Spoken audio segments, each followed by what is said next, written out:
बिस्मिल्लाहिर्रहमानिर्रहीम। मेरे साथ मौजूद हैं सिद्दीक जान, जिनको मैं कहता हूं कि वो हमारे सोशल मीडिया की दुनिया के आइकन हैं इस वक्त। और जो न्यूज़ की दुनिया में, सोशल मीडिया की दुनिया में जिसको हम कहते हैं कि यंग लीडर, तो he is a leader of the leaders, मैं कह सकता हूँ। तो सिद्दीक से आज हम जानेंगे कि इस वक्त चूँकि इनकी स्पेशलिटी है पाकिस्तान तहरीक इंसाफ और उससे मुतालिक जो ख़ास तौर पर इमरान खान की जितनी भी ये लीगल बैटल चल रही है इस वक्त, पूरी ग्रिप है इनकी। बेशुमार मुकदमात हैं, बेशुमार फ्रंट्स पे जो है वो मामलात, आपको पता है मुख्तलिफ़ अदालतों में मुख्तलिफ़ केसेस जो हैं वो चल रहे होते हैं हर सतह पर। लेकिन सिद्दीक जो है वो इसको बहुत माइन्यूटली जो है वो फॉलो कर रहे होते हैं। तो अभी भी ये बात ये हो रही थी कि सिद्दीक जान का ये कहना है कि इमरान खान के हवाले से अदालतों की जानिब से कोई बहुत बड़ा फ़ैसला जो है वो आ सकता है, जो कि पूरी मुल्की सियासत और मुल्की हालात का रुख बदल देगा। दो तरह के मुकदमात चल रहे हैं इमरान खान पर, आपको मालूम है कि एक तो 9 मई के मुकदमात हैं जो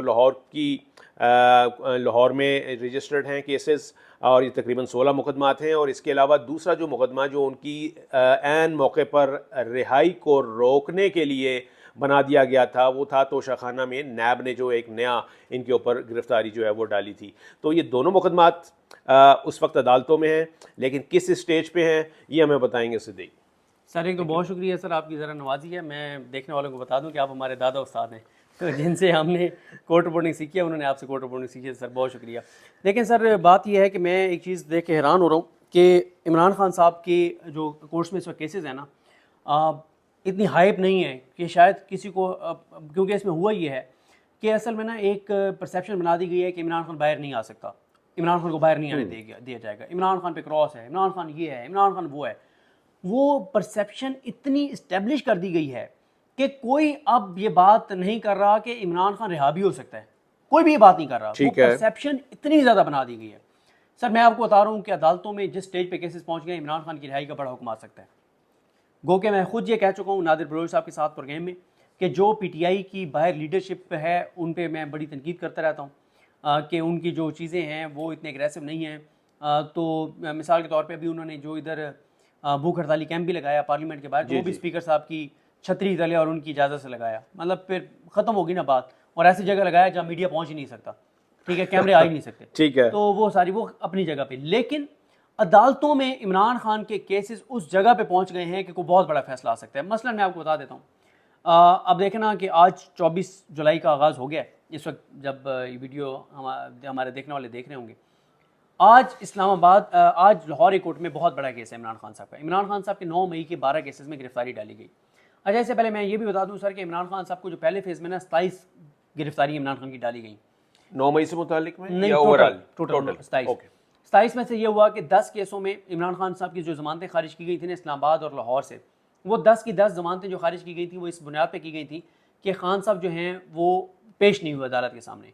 तो वो लाहौर कोर्ट, इस्लामाबादी कोर्ट से वो फैसले कलअदम हो गए। अदालतों ने कहा, ऊपर वाली अदालतों ने, कि वो कैसे पेश हो सकता था, वो तो खुद जेल में, तो वो खुद तो मतलब उसके पास मौजूद नहीं थे।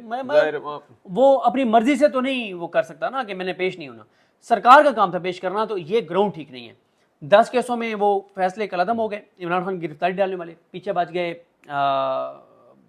कितने, 27, 17 में से 12 जो हैं वो रावलपिंडी में और गिरदोनवा में 12 केसेस 9 मई के हवाले से, जिनमें GH को हमला केस, उसमें जज मलिक इजाज़ आसिफ अवान ने 10 फरवरी को इमरान खान की ज़मानतें ले ली थी।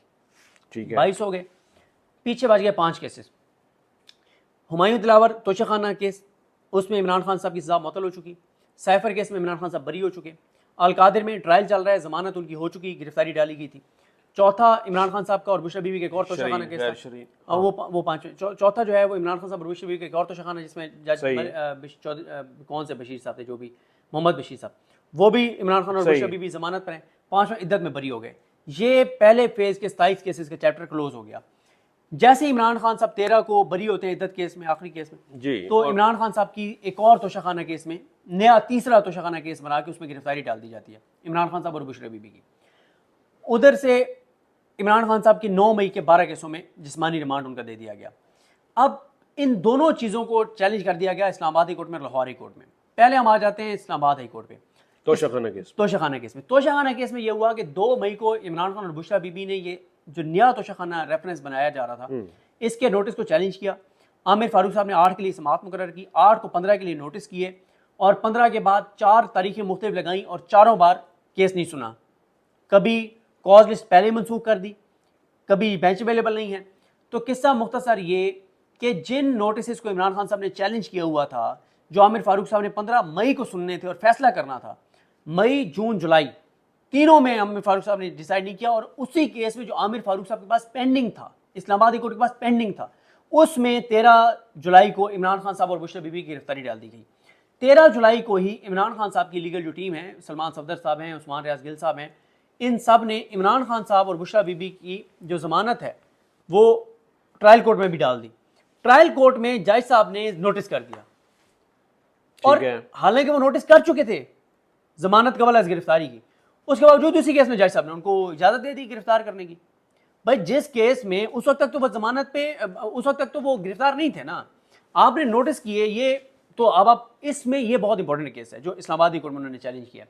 अब ये केस सोमवार को लगा, सोमवार को और आमिर फारूक साहब ने और समन रिफत इम्तियाज साहबा ने जुमेरात के लिए नोटिस कर दिए। मैं आपको एक खबर दे देता हूँ, ये जो कमिंग जुमेरात है, जी जी जी कमिंग जुमेरात है, खबर आपको दे देता हूँ, यानी जो कल ही जुमेरात है ना, आज बुध का आगाज़ हो गया, ठीक है। खबर मैं आपको दे देता हूँ कि सोमवार को सलमान सफदर साहब पेश नहीं हुए। और वो क्यों पेश नहीं हुए?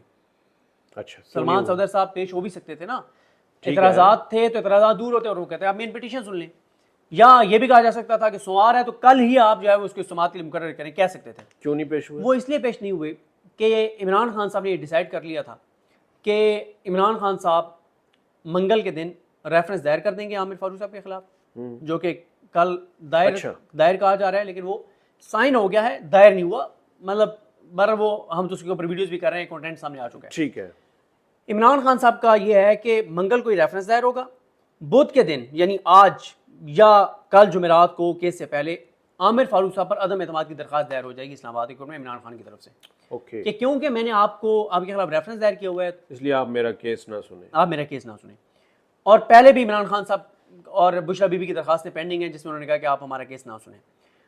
अच्छा, अब रेफरेंस दायर हो गया, अब जुमेरात को जो आमिर फारूक साहब सुनने जा रहे हैं ना, अच्छा कुछ वकला का भी ख्याल है कि हमने रेफरेंस दायर कर दिया, आमिर फारूक साहब पर प्रेशर होगा, अब आप अदम एतमाद ना करें इनके ऊपर।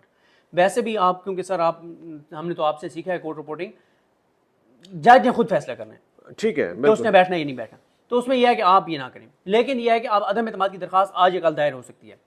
दूसरा यह है कि आमिर फारूक साहब पर अब ये दबाव जरूर है कि जिस चीज़ को उन्होंने पेंडिंग रखा, और पीटीआई कहती है कि उन्होंने सहूलतकारी की इस निज़ाम की कि पेंडिंग रखा केस और उसी में गिरफ्तार करवा दी इमरान खान को, उनके ऊपर दबाव भी है।